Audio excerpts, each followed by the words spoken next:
সংগ্রামী সাথী ও বন্ধুগণ, গণ অধিকার পরিষদের পক্ষ থেকে আজকে এই বিক্ষোভ সমাবেশ এবং গণমিছিলের আয়োজন করা হয়েছে। এর আগে একমাত্র দল হিসেবে গণ অধিকার পরিষদ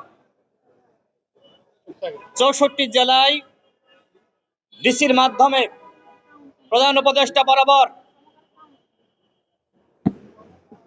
স্মারকলিপি দিয়েছিল। কেন? গণহত্যার বিচার এবং আওয়ামী লীগকে নিষিদ্ধ করার দাবিতে। আজ থেকে 1.5 মাস আগে আমরা প্রধান উপদেষ্টার কাছে আওয়ামী লীগের নিষিদ্ধের দাবি তুললাম। আর তিনি কি বললেন? তিনি বললেন আগামী নির্বাচনে আওয়ামী লীগ অংশ নিবে কি নিবে না সেটি তাদের দলীয় সিদ্ধান্ত।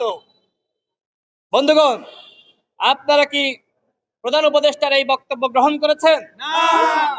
আমরা প্রধান উপদেষ্টার গতকালকে বক্তব্য ঘৃণা ভরে প্রত্যাখ্যান করছি।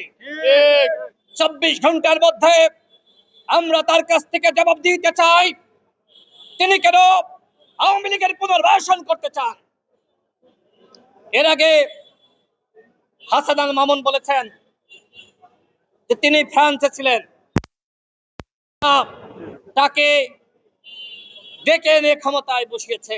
কারণ আমরা ওই সময় মনে করেছিলাম যে তিনি একমাত্র ব্যক্তি আন্তর্জাতিকভাবে এবং বাংলাদেশের জনগণের কাছে গ্রহণযোগ্য।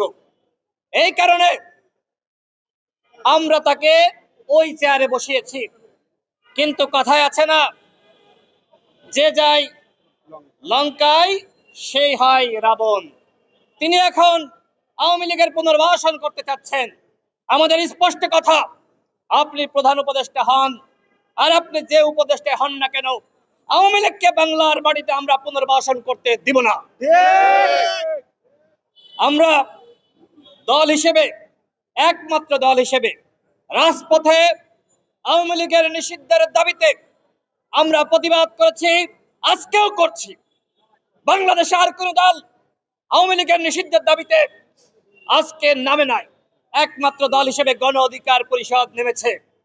গণ অধিকার পরিষদ কখনোই আপোষের রাজনীতি করে নাই। এই কারণে আমাদের এই যে এনজিও ব্যক্তিত্ব এবং বৃদ্ধ আমলাদের যে সরকার গঠিত হয়েছে, সেই সরকার গণ অধিকার পরিষদকে পদে পদে মাইনাস করেছে। শুধু গণ অধিকার পরিষদ না, যারা আমরা বিপ্লবে ভূমিকা রেখেছি, যুগবাদ আন্দোলন করেছি, প্রত্যেকটা দলকে কিভাবে বিতর্কিত করা যায় সেই চেষ্টায় এই সরকার রয়েছে। আমরা 6